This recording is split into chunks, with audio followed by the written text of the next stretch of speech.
دوستوں سلام آداب.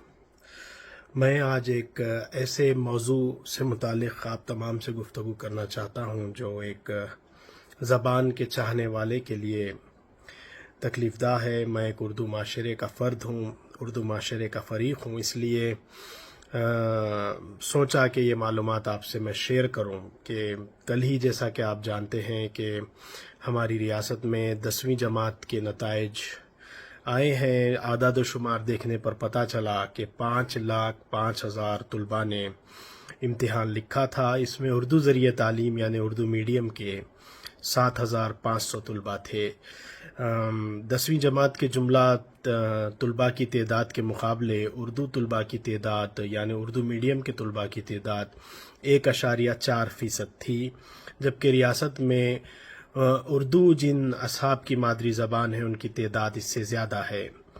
دن بدن اردو ذریعہ تعلیم کا جو انحطاط ہماری ریاست میں ہو رہا ہے یہ آپ کے ہمارے لیے لمحہ فکر ہے. آرٹیفیشل انٹیلیجنس کے اس دور میں زبان کے مستقبل کو لے کر میں مایوس تو نہیں ہوں، لیکن جو حالات ہیں وہ آپ کے سامنے رکھ رہا ہوں کہ گزشتہ سال اردو میڈیم سے 10ویں امتحان لکھنے والے طلباء کی تعداد 7,700 تھی. اس سال 7,500 طلباء نے امتحان لکھا، 6,100 اس میں کامیاب بھی رہے. لیکن جب یہ طلباء انٹرمیڈیٹ اور ڈگری تک آ رہی ہے بتدریج اس میں کمی آ رہی ہے. اور سال گزشتہ میں نے ایک اعلیٰ عہدیدار سے بات چیت کی تھی کہ ڈگری کالجز میں لیکچررز کی تعداد مخلوع ہیں، تو انہوں نے بتایا تھا کہ اردو میڈیم سے جو ڈگری کالجز چلائے جا رہے ہیں اس میں طلباء کی تعداد کم ہے، اس لیے کیڈر اسٹرینتھ کو بھی کم کر دیا گیا ہے. اسی طرح اردو کے جو سرکاری مدارس ہیں اردو میڈیم کے ہماری ریاست میں کئی اضلاع میں وہاں طلباء کی بتدریج گھٹتی ہوئی تعداد کو دیکھتے ہوئے ان اسکولز کو یا تو مرج کیا جا رہا ہے دوسرے اسکولز کے ساتھ، یا پھر وہاں پر ٹیچرز کی جو جائیدادیں ہیں ان کی تعداد کو کم کیا جا رہا ہے. افسوس کی بات یہ ہے کہ ہمارے شہر حیدرآباد میں ہم دیکھتے ہیں کہ ایک اردو کی قومی یونیورسٹی بھی ہے جو اردو کی فروغ اور اردو زبان کے تحفظ کے لیے جس کا قیام عمل میں لایا گیا ہے. وہ شہر اور ریاست کی سرکردہ تنظیموں اور اداروں کے اشتراک سے بھی کئی پروگرامز بنا سکتی ہے. کوئی ٹھوس پروگرام اردو ذریعہ تعلیم کے فروغ کے لیے میری نظر سے تو نہیں گزرا. جب 20 سال قبل میں نے جب اردو صحافت میں اپنے کیریئر کا آغاز کیا تھا اس وقت کئی تنظیمیں تھیں، کئی ادارے تھے جو اردو زبان کے فروغ کے لیے کام کرتے تھے، کافی سرگرم تھے. لیکن موجودہ دور میں ہم دیکھتے ہیں کہ یہ تنظیمیں اور ادارے پہلے کی طرح سرگرم نہیں ہیں. اگر میں آپ کو بتاؤں کہ ہماری پڑوسی ریاست مہاراشٹرا میں سال 2022-23 کے تعلیمی سال میں 92,000 اردو میڈیم کے طلباء نے 10ویں کا امتحان لکھا، وہیں ہماری ریاست میں تعداد کم ہے.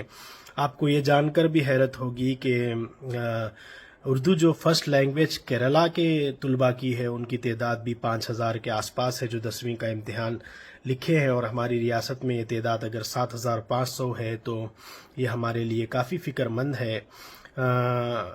یہ زبان کے چاہنے والے، زبان سے محبت کرنے والے کی حیثیت سے میں سوچتا ہوں کہ کیا آنے والی نسل کو جو ورثہ ہمیں ملا اردو کا، یعنی مذہب کے شعبے میں رہے، وہ ادب کے شعبے میں رہے، سیاست یا سماجی شعبے میں جو اردو کا ورثہ ہمیں ملا ہے، کیا ہماری آنے والی نسل اس سے آشنا رہے گی؟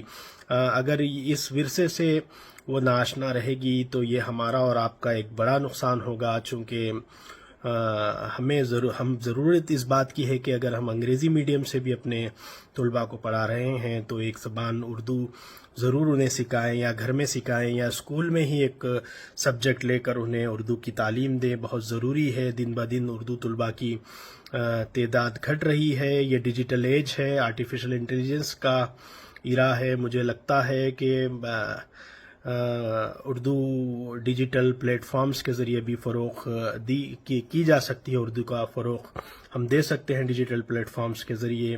نئی نسل کو اس زبان سے آشنا کرانا بہت ضروری ہے. بس یہی چیزیں آپ سے گوشے گزار کرنا چاہتا تھا. شکریہ. خدا حافظ.